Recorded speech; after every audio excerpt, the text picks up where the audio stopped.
नमस्कार। आपका अखबार के इस अंक में आपका स्वागत है। मैं हूं प्रदीप सिंह। पश्चिम बंगाल में लोकसभा चुनाव की लड़ाई बड़े रोचक दौर में पहुंच गई है। इस तरह की लड़ाइयां अक्सर कब देखने को मिलती है?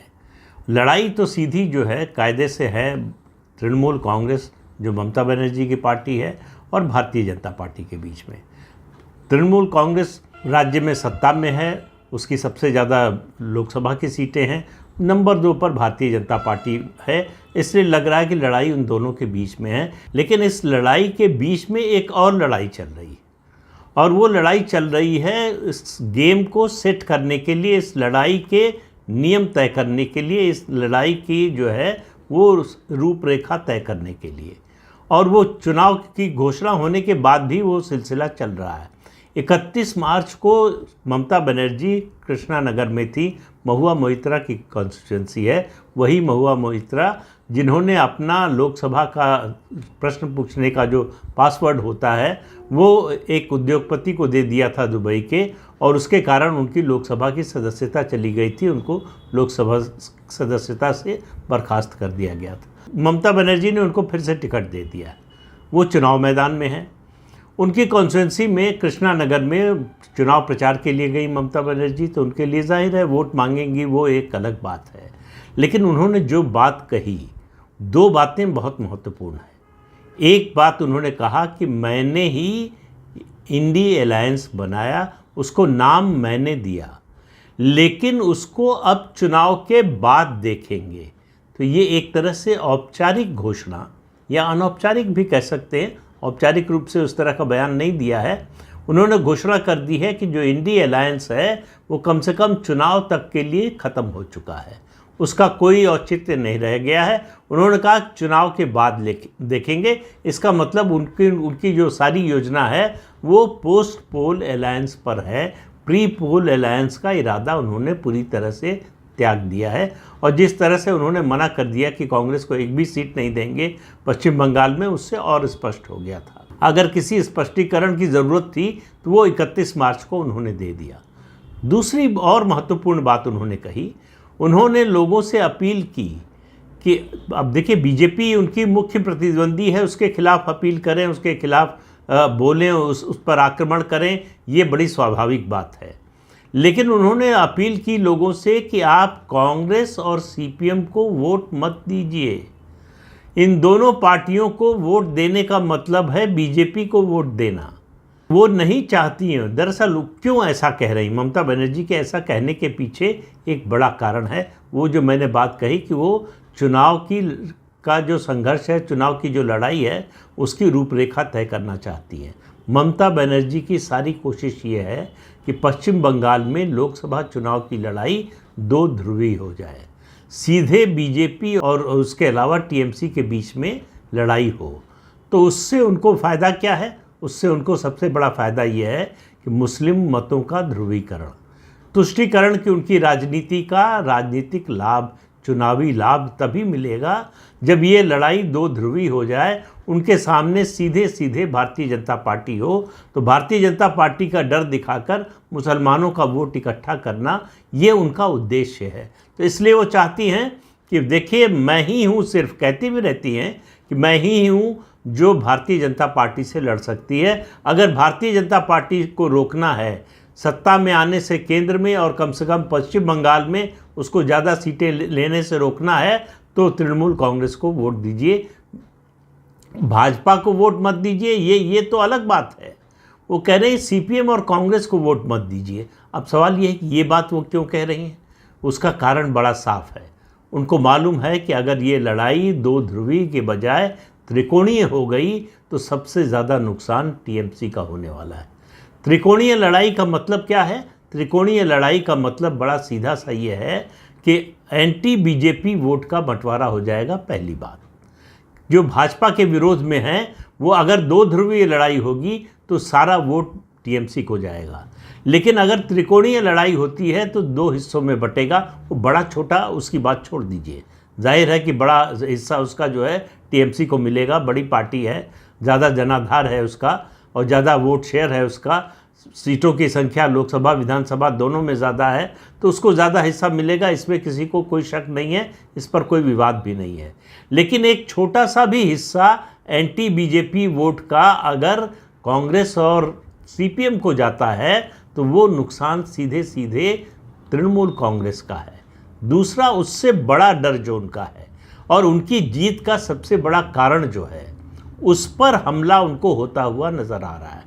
उनको लग रहा है कि अगर त्रिकोणीय संघर्ष हुआ, एक तरफ टीएमसी, एक तरफ बीजेपी और तीसरी तरफ कांग्रेस और सीपीएम, हालांकि अलायंस दोनों में पार्टियों में हुआ नहीं है, लेकिन दोनों पार्टियों में सीटों का कुछ शायद तालमेल जो है हो जाएगा, औपचारिक रूप से नहीं अनौपचारिक रूप से ही। सीपीएम को लग रहा है कि कुछ सीटों पर उसको भारतीय जनता पार्टी की तुलना में टीएमसी के मुकाबले बढ़त हासिल है।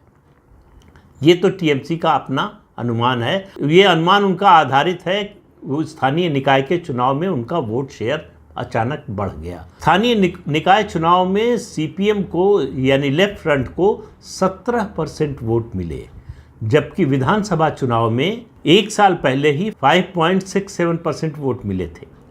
तो सीपीएम यानी लेफ्ट फ्रंट के वोटों में ये जो बढ़ोतरी है, इसने ममता बनर्जी की नींद उड़ा दी है।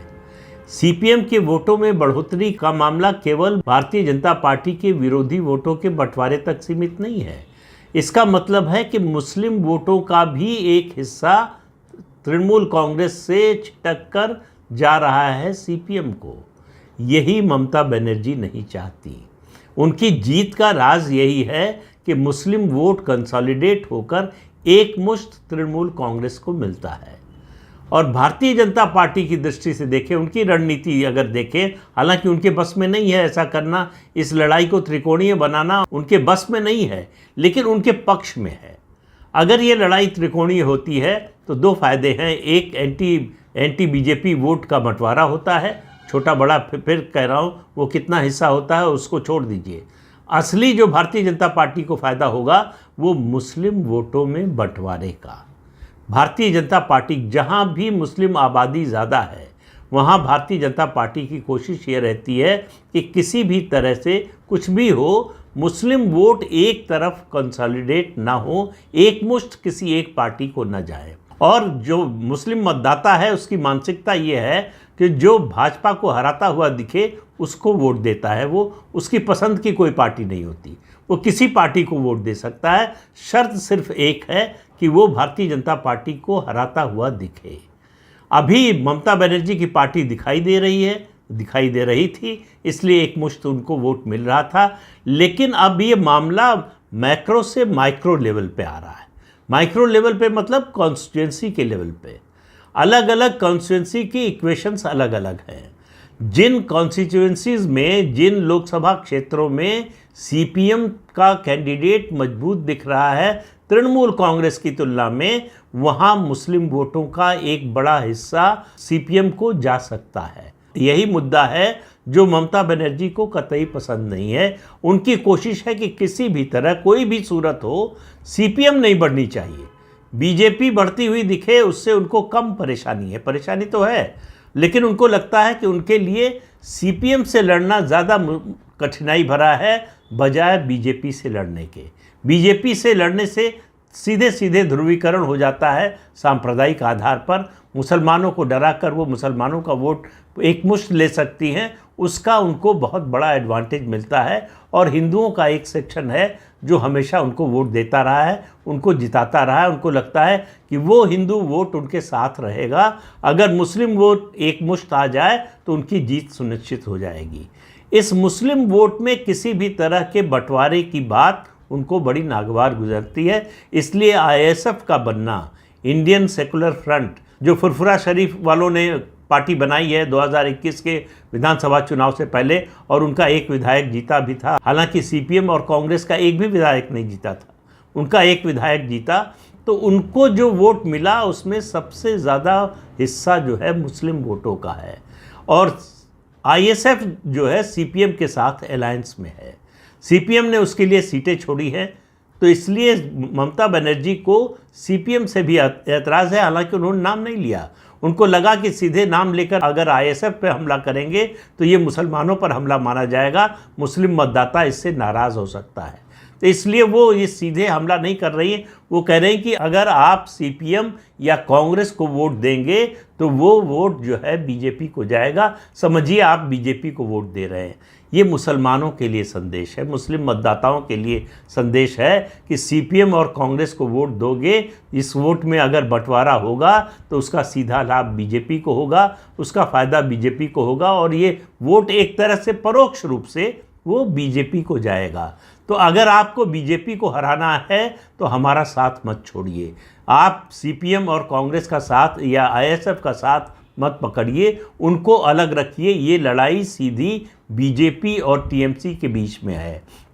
आपको एक को चुनना है तो जाहिर है आप बीजेपी को तो चुनने वाले नहीं हैं, तो इसलिए आप हमारा साथ दीजिए। अगर बीजेपी को रोकना है, हम बीजेपी को राष्ट्रीय स्तर पर रोकने की कोशिश कर रहे हैं, इसीलिए हमने ये इंडी अलायंस बनवाया था, हमने ही इसको जो है ये इंडिया नाम दिया था, लेकिन उन्होंने उसके आगे उसको एक्सप्लेन नहीं किया, उसको बताया नहीं कि आखिर वो क्यों नहीं चल सका, क्यों आगे नहीं बढ़ सका।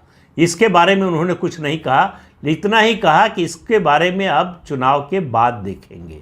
यानी एक उम्मीद जताई है कि अगर आप हमको जिताएंगे, हमारी ताकत बढ़ाएंगे, तो पोस्ट पोल अलायंस में हमारी भूमिका बड़ी होगी, बीजेपी को रोकने में हमारी बड़ी भूमिका होगी। तो आपकी जो इच्छा है बीजेपी को रोकने की, वो आपकी इच्छा हम पूरी करेंगे। हम ऐसा अलायंस बनाएंगे जैसा हमने चुनाव पूर्व बनाया, वो चल नहीं रहा है अलग बात है, लेकिन चुनाव के बाद जो अलायंस बनेगा वो बीजेपी को सत्ता में आने से रोकेगा। तो ममता बनर्जी की ये अपील, इसका कितना असर होगा? सीपीएम को लगता है कि इसका असर नहीं होगा, सीपीएम को लग रहा है कि उसका रिवाइवल हो रहा है। कांग्रेस पार्टी का तो कुछ नहीं हो रहा पश्चिम बंगाल में, लेकिन सीपीएम ने तैयारी इसकी जो है 2021 के विधानसभा चुनाव से कर दी थी। उन्होंने विधानसभा चुनाव में पूरे अपने उम्मीदवार, पिछले पूर्व विधायक थे, उन सब ज़्यादातर के टिकट काट दिए, नए लोगों को, नए चेहरों को उतारा था, और फिर स्थानीय निकाय में नए लोगों को उतारा। उसका फ़ायदा उनको होता हुआ दिखा, उनका वोट शेयर बढ़ा है। तो उनको लग रहा है कि इस चुनाव में उसका उन्हें और फ़ायदा मिलेगा, और वो फ़ायदा उनको बीजेपी की कीमत पर नहीं, तृणमूल कांग्रेस की कीमत पर मिलेगा। यही बात है जो ममता बनर्जी की नींद उड़ाने का काम कर रहा है। तो पश्चिम बंगाल में चुनावी लड़ाई, जो लोकसभा चुनाव की लड़ाई है, उस लड़ाई के अंदर एक और लड़ाई चल रही है। आप देखिए ये क्या मोड़ लेती है, क्या शेप लेती है, ये आने वाले दिनों में स्पष्ट होगा। तो इस अंक में इतना ही, अगले अंक में फिर मिलेंगे किसी नए मुद्दे के साथ। तब तक के लिए अनुमति दीजिए। आपसे अनुरोध है कि ये चैनल देखिए, शेयर कीजिए, लाइक कीजिए और सब्सक्राइब जरूर कीजिए। नमस्कार।